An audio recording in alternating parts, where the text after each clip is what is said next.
sailing in a boat on the ocean with serious faces.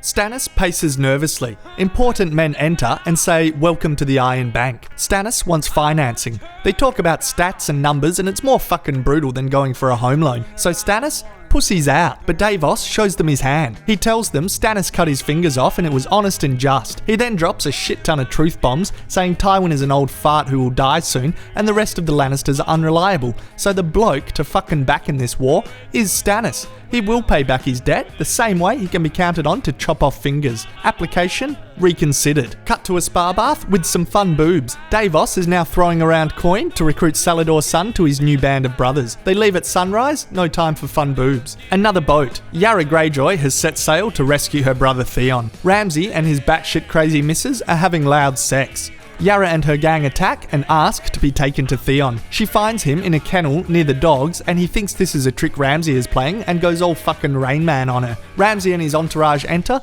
and now the shit hits the fan. For a bloke with no armour, he does super well. Yara and her lame survivors run away. She says Theon is dead. Canoe is then pushed. The next day, Ramsay rewards Reek with a bath. Petrified face, no junk smile. During the sponge bath, Reek says that he loves Ramsay. Ramsay says he wants Reek to pretend to be someone to infiltrate a castle. He wants him to pretend to be Theon Greyjoy. Mind fuck of the century. Goats graze in a paddock, happily munching grass, until a dragon comes along. Dany sits on her throne bench. This bloke says, "What the fuck, your dragons toasted me goats." She says he can have a shit ton of money. Now everyone will probably burn their goats. The next bloke says, "What the fuck, can I take my dad off the crucifix and bury him?" Dany's justice to the masters is now questionable. 212 supper people want to see her. Well, you want it to be Queen face. King's Small Council is meeting. They talk about killing the Hound and Dany's growing army. Tywin says he'll deal with Dany using a quill and paper. One-on-one, Oberyn asks Varys about his heritage. He can tell he's a boat person. They discuss Varys' sexual orientation. Which, eunuch or not, he says he's not into hookup culture. That makes him free to pursue other things, like uncomfy chairs. It's Tyrion's big day in court. Tommen hands the trial over to his granddad, Oberyn, and Mace Tyrell. Judges sit, everyone sits. Sir Meryn describes the times Tyrion lost his shit at Joffrey, which was usually warranted, but no one wants to hear that. Pycelle produces Sansa's old necklace and says that it has poison residue on it. Cersei bangs on about that time Tyrion said her joy will turn to ash, and even Varys testifies against Tyrion. At half-time, Jaime tells his old man, this trial is a crock of shit. They make a deal. Tyrion can live but join the Night's Watch. Jaime has to leave the King's Guard and settle down in Casterly Rock. Jaime tells Tyrion about the deal. Second half commences. Fucking Shay is called in. Heartbreak face. She says Tyrion and Sansa planned Joffrey's death together. She says Tyrion hates his whole family. Oberyn asks, how do you know? She says she was his whore, so was told that stuff between being used for sex. Tyrion says, yeah, nah, don't, hey. But she keeps reeling off bullshit like how he hoped Sansa would fuck him if he killed Joffrey. It's the worst fucking day ever.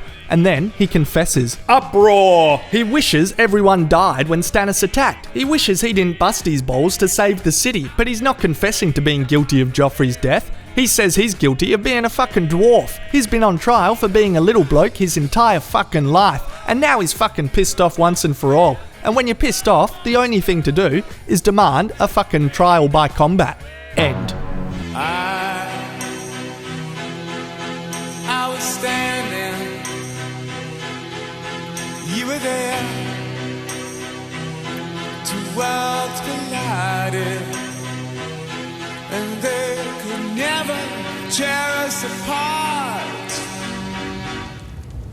I am a whore. Tyrion and Shay are officially torn the fuck apart. Crikey. Before I tell her to go suck a bag of dicks, I do have to question whether or not she was manipulated. Was she captured and told that Tyrion will be kept alive if she testifies, hence thinking she's keeping him safe? Or did she come back on her own and say, oi, yeah, he hurt my feelings, so now I want to hurt his feelings? If she was captured, it probably does fit in with what is obviously a rigged court case. Tywin jumped at Jaime's offer to go to Casterly Rock bloody fast. He was hoping Jaime would say that. Sending Tyrion to the Night's Watch seemed like an idea already being kicked around. So besides Jaime, who else did Tywin and or Cersei talk to and promise to keep Tyrion alive with the Night's Watch agenda up their sleeve? It could be as good as a death sentence with Mance Rayder on the way.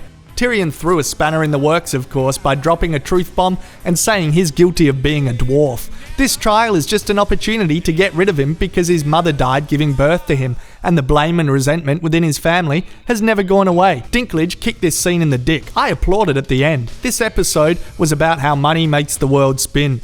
We get to go inside the Iron Bank, where they tell Stannis they don't like stories. They deal in numbers, account sheets, because those don't lie. It was about dreaming big and being fucking shot down. Yara gave a nice inspiring Braveheart speech before her rescue attempt, but then had to run the fuck away because the reality was a lot different. Jaime sacrificed his dream to stay on the Kingsguard and be a good fighter again, to fucking live a mediocre life in Casterly Rock. Dany dreamed big of ruling, but it's not that fucking easy. And Tyrion reminds Varys of how he saved the city during Blackwater battle. A great fucking story to tell at the pub, but doesn't matter when numbers and account sheets are involved. And in the very end, he says, "I'll let the gods decide on my innocence over the laws of men with their numbers and account sheets. But will money still talk like it always does?" I thought the weakest scene was the Yara vs Ramsay showdown. I don't believe she would have lost.